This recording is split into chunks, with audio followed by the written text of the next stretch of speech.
Hey everybody, welcome back to another episode of A Gardener's Journey Homestead. I am Barbara. I'm so glad that you're here. Today I'm going to give you a June garden tour, although when you see it, it will be the first couple of days of July, just because with just everything going on, this is when I can get it out. But it's really, we just crossed over into July, so it's really a June garden tour. So I want to take you along and show you how things are doing in the high tunnel. That's the tour we're going to do today, because that's all we can do. The weather here has been raining like thunderstorm monsoon for the past 2 days. So there has been no work done outside, even though that's where our greatest need is. But that's the life of a gardener, right? So I'm going to take you around the high tunnel, let you see how things are doing at the very end of July. The last time we did a high tunnel tour was in May. So if you didn't see that, definitely go check that out. But let's go around and see how things are going. First, we'll stop at the seed starting table. So you can see we have some lettuce here that's ready to be transplanted. It's ready to go out. This one right here, our seeds I just started like a couple of days ago. So it's not ready yet. But these here are ready for transplant. So we have, 18 things of lettuce that's going to go out. Also, here's some other seeds that I started. You can see we're already having some germination. These are tomatoes, tomatoes and lettuce in this tray. So the lettuce, of course, is quick acting, so you can see it's already popping up. And we do have one tomato germinated there, so that is exciting. And we got some more in the back.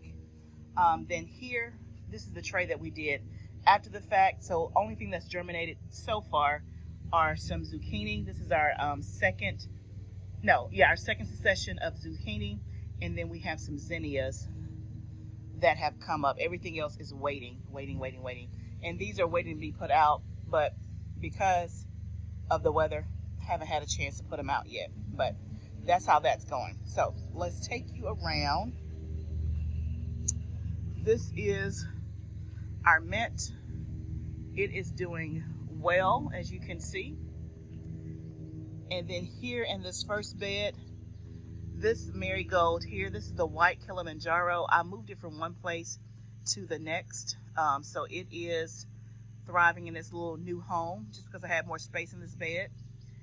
And then this is the ahi mango pepper. You can see they're starting. We did not have any last month this time, but you can see they're popping up everywhere. They should turn an orange color. This is my first time growing them. And as you can see, they've gotten quite big, and we have tons of them everywhere. In the middle are some jalapenos and bell peppers. There's basil. Y'all, my eucalyptus is going wild. So wild. I love it. I need to take some in the house. I don't have any flower arrangements ready yet because I'm going to use it as fillers for my flower arrangement. I also hang it in my shower, so I guess I could take some and do that. But it's doing quite well. And then look at that salmon nasturtium. That's a very pretty color. So this bed is doing A-okay. These peppers are doing better than the bell peppers. So it'll be interesting to see when they turn orange and what they taste like. Like I said, it's a new pepper, and I've never tried it before. But it's supposed to be like spicy and sweet all at the same time. They germinated really well. I have more than I planned on having, but that's the way it goes sometimes. So that's bed number one. Then we move here. This is our lettuce bed. We just did a big harvest a couple of days ago, so it had a haircut, even though it doesn't look like it there. So this is our next round of lettuce that is fully mature. We have harvested off this about 2 or 3 times. So probably one more time, and then it's going to be done and we'll pull it out. And then you see we have our another succession of lettuce coming up there. So, and as I told you, we have more on the table to put out. So this will be the next set of lettuces growing. That's some parsley in the background. And then here is my celery. I was not successful doing celery from seed. This is a transplant, but it's done quite well. This is my first time ever having celery, so I'm not quite sure how you know when it's ready to harvest. So I need to look that up, or you guys, if you are celery experts, put it down in the comments below. But it's looking good and has grown quite nicely. Okay, this is bed number 3. This is like the pollinator patch.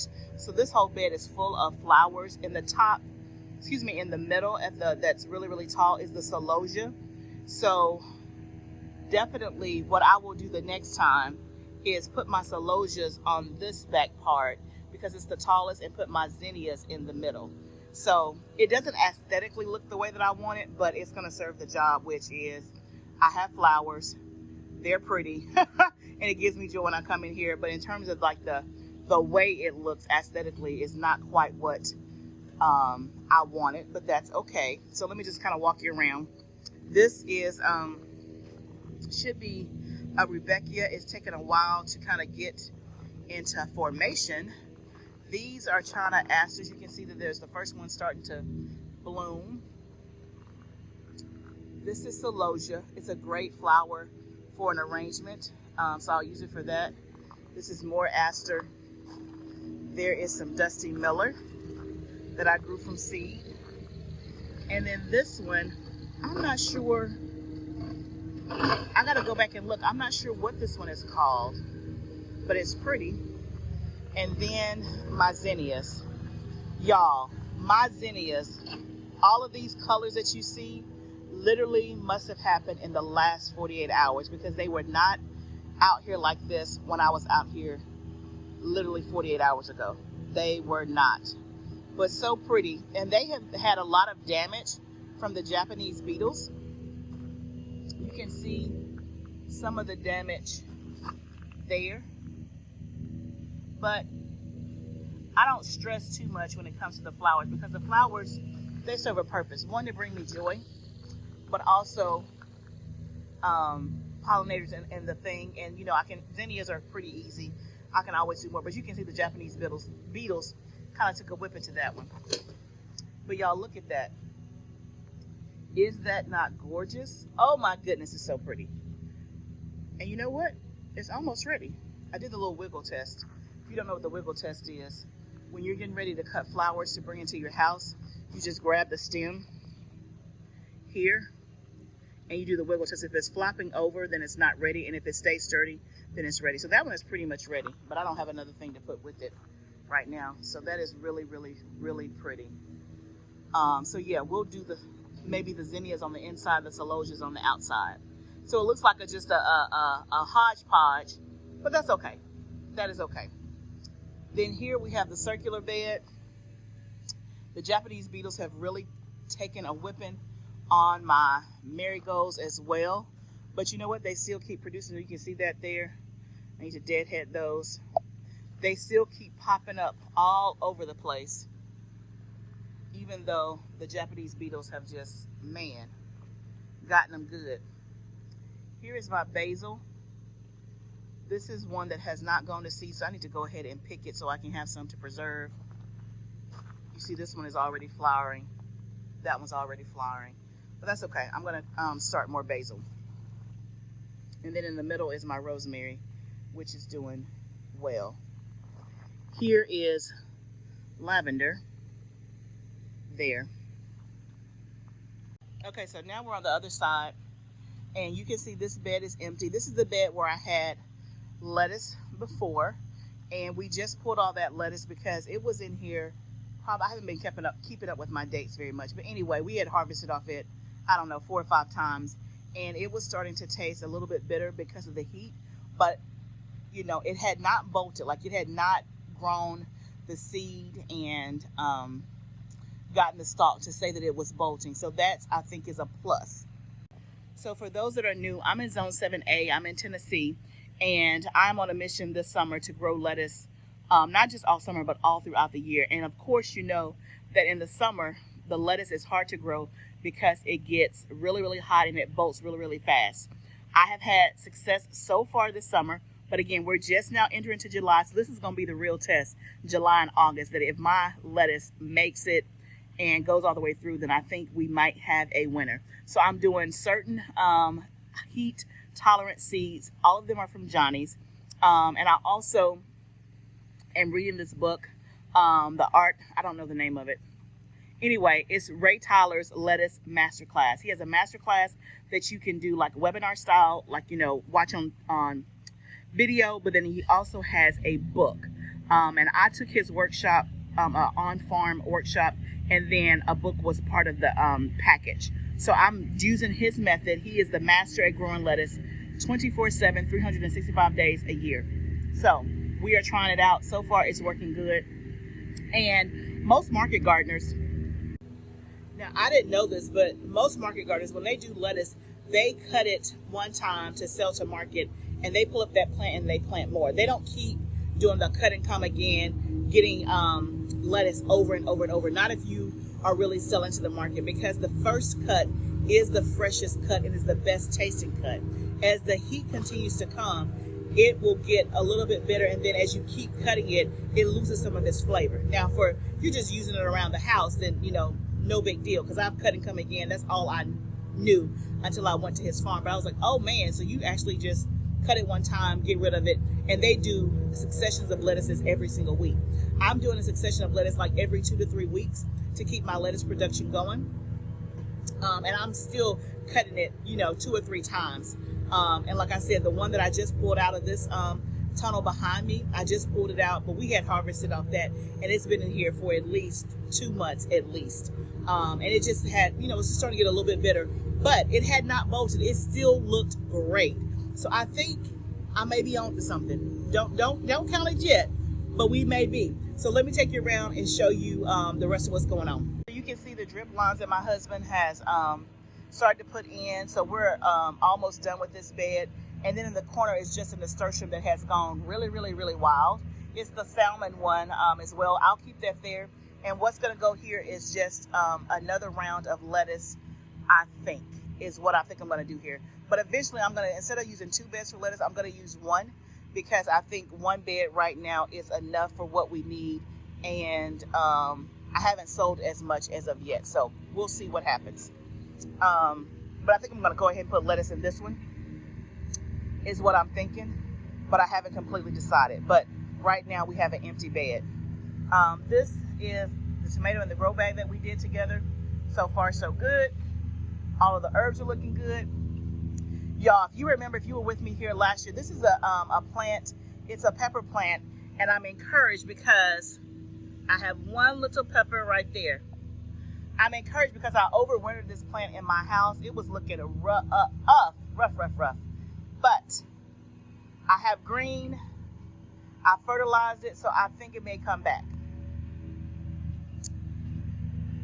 Here, another tomato in a grow bag. It's doing well. So far, so good. Herbs, you can see my lemon balm has a little bit of something going on there. We need to cut that off. And then here are my sweet potatoes. So compared to last month versus this month, they are looking good. They are filling out, and I'm pleased with how they look. I tried something different with my sweet potatoes this year. I only did 17 plants in this bed, three rows, and I try to give it as much space as possible. I have done way more than that in there. My potatoes have been small, plus I have been harvesting them too soon. So one of the things that I'm doing is I'm keeping them in here at least 100 days. The first time I did sweet potatoes, I did not do that. They were small. Last year, I kept them in 100 days. They were bigger, but I think they were overcrowded. And I used a different variety last year that I did not like. I think it was called the Georgia Jet or something like that. Did not like it. Got it from Urban Farmer. So this year I went back to the ones that have done well, just small, is the Beauregard. So that's all that's in here. And I only did 17 because I want to see if I do the spacing better and keep them longer, will I get better results? We'll see. Okay, so this bed was the Yukon Gold potatoes.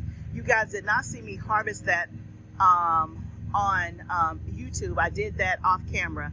But now we have flipped this bed and we planted green beans. So these are the Blue Lake Bush green beans. I just did these a week ago. You can see we have great germination. They're already popping up, looking good. And you can see we have 3 rows. So I did bush beans in my raised bed last year out here in a different one, and they worked out really, really well. So I'm encouraged and think that they're going to do just fine. So this will be our first succession of green beans, and we will do another succession as well. We may even do a third. We'll see, but we'll definitely get 2 in this season. Okay, so this raised bed is all herbs. This is my basil.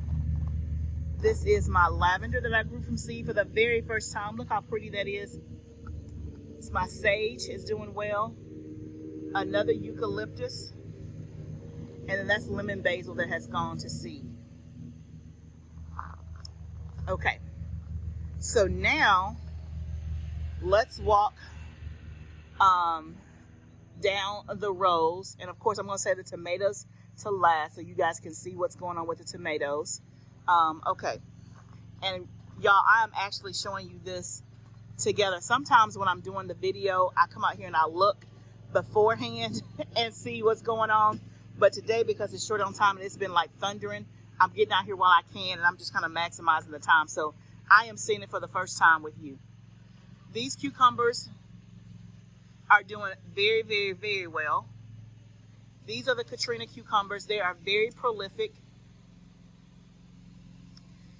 I like that we've trellised this way better than the string trellis. I like this much better, and I'll just continue to do this until I decide otherwise. But you can see they're all good, looking good. No issues there. There's a marigold. And then these are some that we planted a little bit later that's about to get trellised up on the thing. And then these right here are all, I think these are all jalapenos that are just getting started. So on these cucumbers, if you didn't see them in my previous video, these are the Katrina cucumbers. They are a hybrid from Johnny's, specifically for the greenhouse. They are very prolific, but I was on camera talking about how they don't seem to store as long. Like after, I don't know, 2 or 3 days, they're starting to get soft.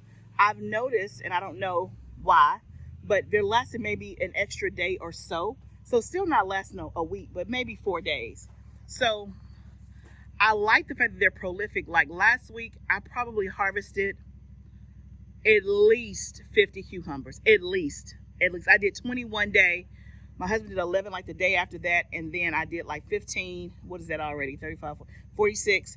And that's just 3 days. So I know it's 50 plus. So they're very, very prolific. So again, I'm still doing other cucumbers in the back of my house that I've done before that I know store well. So, you know, I guess, I don't know.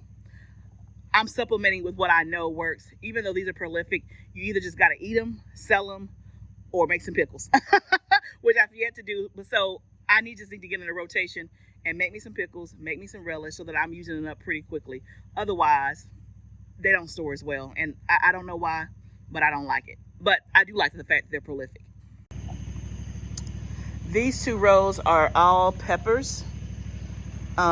These are the Carmen peppers. Look at that. That plant is loaded. We're just waiting for them to turn red. That's a pretty big pepper. I think there's 5 on this one plant. And then we have some bell peppers. So nice size bell pepper. All of these are a greenhouse variety. It is the Bracanto, the Sprinter, and the Milena. Red, yellow, orange between the 2 rows. Some, like I said, there's only like 1 pepper on that plant. So I'm not seeing the production as of yet, but traditionally my peppers have not like kicked into gear in the greenhouse until like September, which is odd. I'm not seeing the production like I'm not seeing multiple peppers on all of these. I see like 1 pepper, like there's 1 pepper there, but there's not multiple.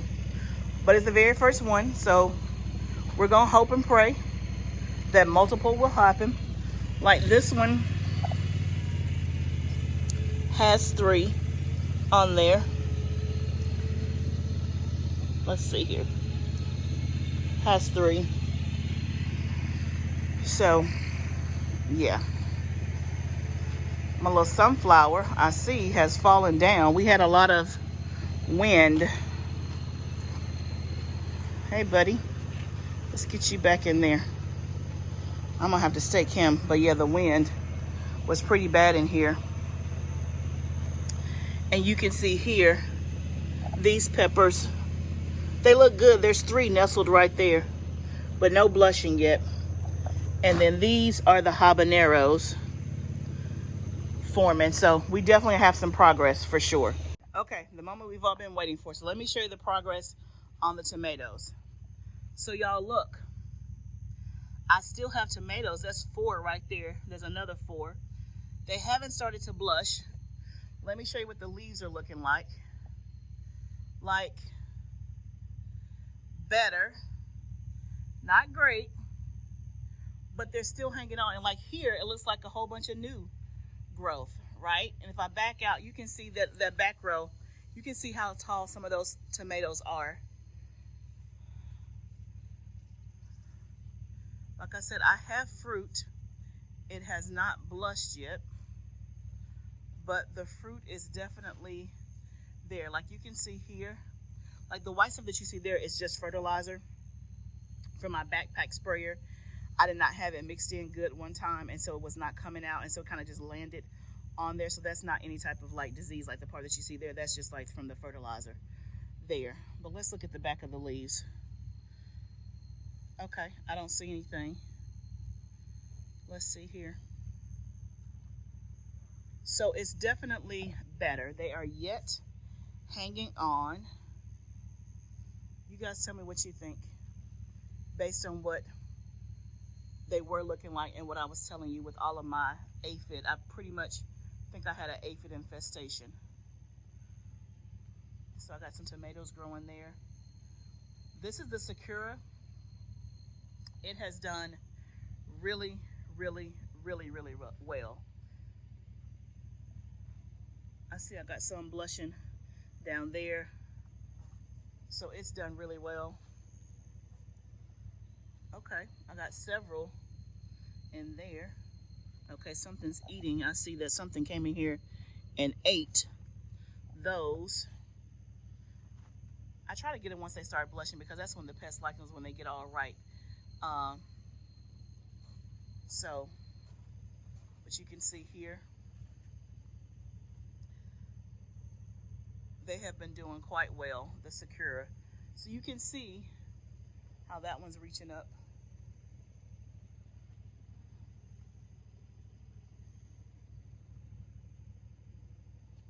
So I have plenty to come out here and pick.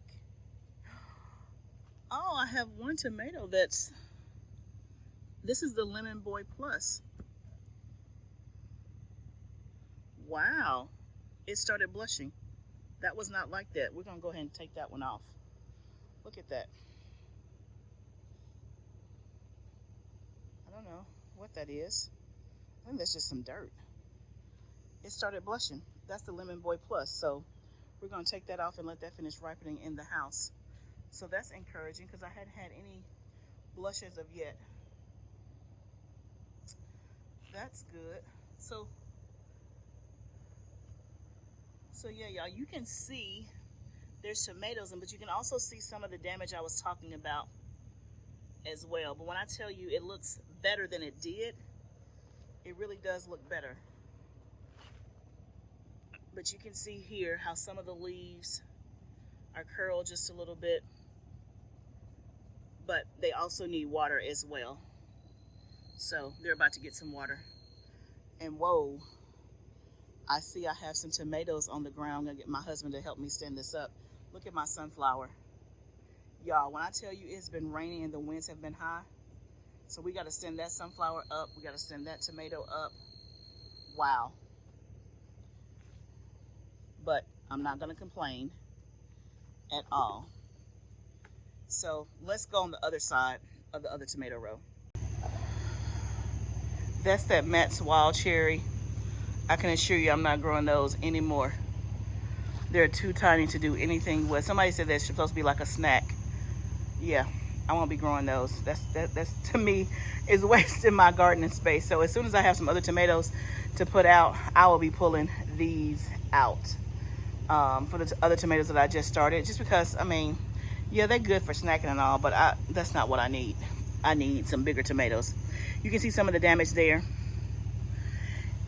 So y'all, this is a classic example of some of the damage that I was seeing. You see how the leaves are looking yellow and brown?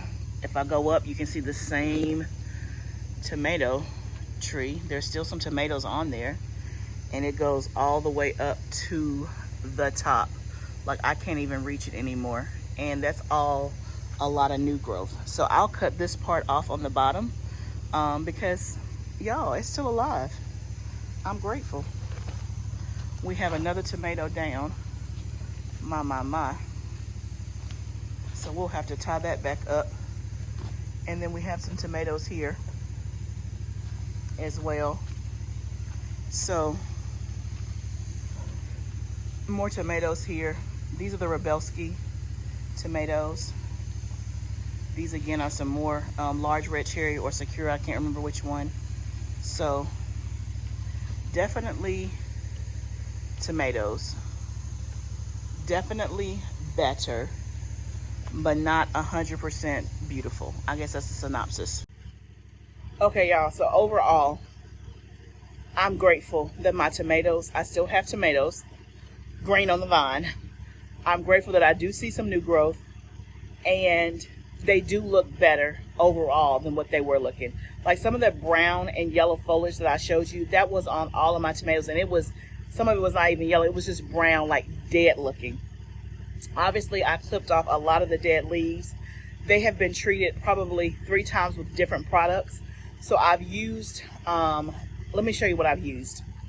I've used Pyganic, which is great. This is all natural organic stuff. I used Pyganic. I used neem oil. I have used Regalia. And I've also used Azagard. Azagard is this right here. I did not use them all at the same time.